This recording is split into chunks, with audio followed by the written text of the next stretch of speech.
প্রিয় সহকর্মীরা, আজকে আমার সামনে উপস্থিত যারা আছেন, আমি জানি আপনারা সকলে ভালোবাসার টানে এখানে ছুটে এসেছেন।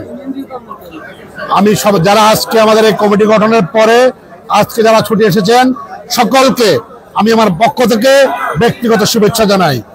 আজকে যারা এখানে ছুটে এসেছেন এদের মধ্যে 70% আমি ব্যক্তিগতভাবে চিনি, কারণ গত 6 বছর ধরে আমাদের যে 2018 সালে যে কমিটি ঘোষিত হয়েছিল সেই কমিটিতে রহিমুল্লাহ বরাত, আমি, বেলাল হোসেন বিবি বেলাল এবং জাকির হোসেন জসিম ভাইকে দিয়ে আমরা যে প্রথম কমিটি ঘোষিত হয় জাকির হোসেন জসিমকে সভাপতি করে সেই কমিটি সহ আমরা দীর্ঘ সময় ধরে আমাদের সাবেক কমিটি ফেনীর রাজপথে আন্দোলন সংগ্রামে আমরা ছিলাম অতীতে। তাই দলের কমিটি একটি দায়িত্বপূর্ণ বিষয়। দল পুনর্গঠনের জন্য আজকে একটি নতুনভাবে আমাদেরকে দায়িত্ব দিয়ে আবারও ওই কমিটিকে রিসাফল করে নতুনভাবে দায়িত্ব দিয়েছে। এই দায়িত্ব দেওয়ার প্রেক্ষিতে আমি সর্বপ্রথম মহান রব্বুল আলামিনের কাছে শুকরিয়া আদায় করি।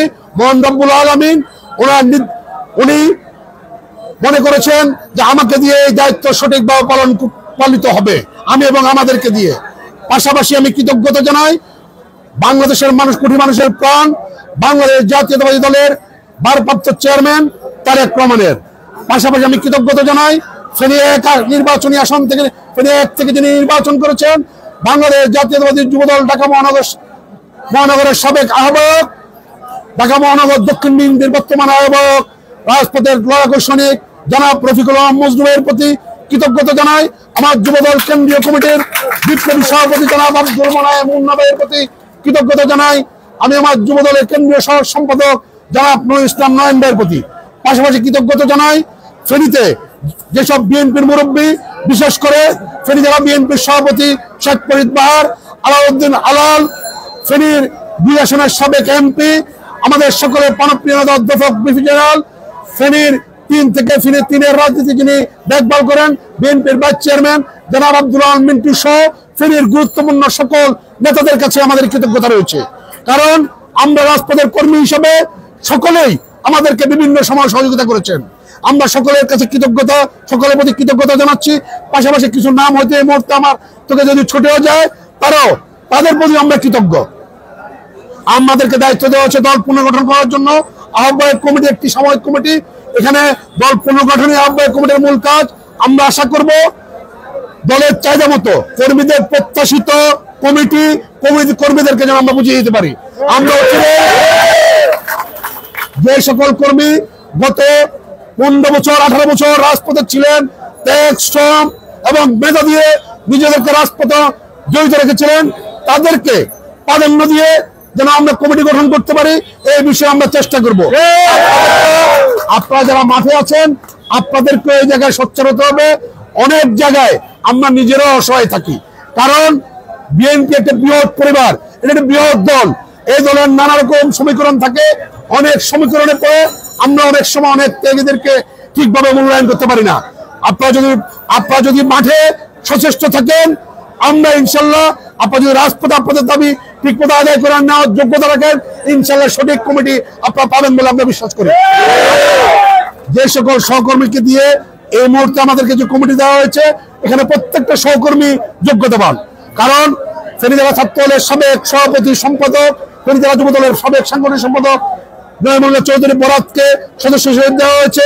তার সাথে আমার দীর্ঘ সময়ের রাজপথের সহযোদ্ধা, যার উপর আমি দীর্ঘ সময় আস্থা রাখতে পেরেছি, ফেনী জেলা যুব দলের সাবেক সিনিয়র সহসভাপতি, ফেনী পলিটেকনিক ইনস্টিটিউটের সাবেক বিপি, রাজপথের পরীক্ষিত মুখ বিপি বেলাল হোসেন বিপি বেলালকে এখানে সিনিয়র যুগ্ম আহ্বায়ক করা হয়েছে।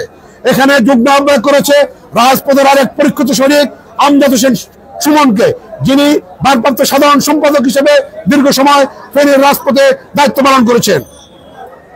এখানে ছাত্র দলের বর্তমান বিপ্লবী সভাপতি জনাব সালাউদ্দিন মামুনকে যুগ্ম আহ্বায়ক করা হয়েছে, সেও তার জায়গায় প্রতিবার স্বাক্ষর রেখেছে। আমি মনে করি যারা আমার সহকর্মী এরা প্রত্যেকে যোগ্যতাবান। আমাদেরকে যদি আমাদের কাজ সঠিকভাবে করতে দেওয়া হয়, ইনশাআল্লাহ আমরা ফেনীতে যুবদলকে একটি আদর্শিক এবং একটি বিপ্লবী এবং আদর্শিক সংগঠন হিসাবে যুবদলকে আমরা গড়ে তুলতে পারবো বলে সে বিশ্বাস আমরা রাখি। সকলকে এখানে আসার জন্য ধন্যবাদ জানাচ্ছি। অনেক সাংবাদিক বৃন্দ আমাদের এখানে এসেছেন, ওনাদেরকে আমরা ঠিকভাবে হয়তো জায়গাও দিতে পারি নাই। আমরা সাংবাদিকদের কাছে কৃতজ্ঞতা জানাচ্ছি। আর এই সাংবাদিক বৃন্দের কাছে আমরা অনুরোধ জানাবো, আপনারা আপনাদের লেখনের মাধ্যমে আমরা কাদেরকে আসলে নেতৃত্ব আনতে পারবো। আমরা অনেক সময় বিভিন্ন ইউনিয়ন ওয়ার্ড এবং বিভিন্ন থানায় আমরা অনেক সময় অনেকগুলো তথ্য আমাদের কাছে মিসিং থাকে। আমরা আশা করব আপনাদের লেখনের মাধ্যমে আপনারা তথ্য দিয়ে আমাদেরকে সহযোগিতা করবেন। যুবদল পুনর্গঠনে আপনাদের শতভাগ সহযোগিতা আশা করে আজকের এই উপস্থিতিকে সকলের প্রতি কৃতজ্ঞতা জানিয়ে সকলকে আগামীকালকে 3টায় মিজান ময়দান থেকে আমরা কেন্দ্রীয় যুবদল এবং বিএনপির ভাইস চেয়ারম্যানকে স্বাগত জানিয়ে একটি মিছিল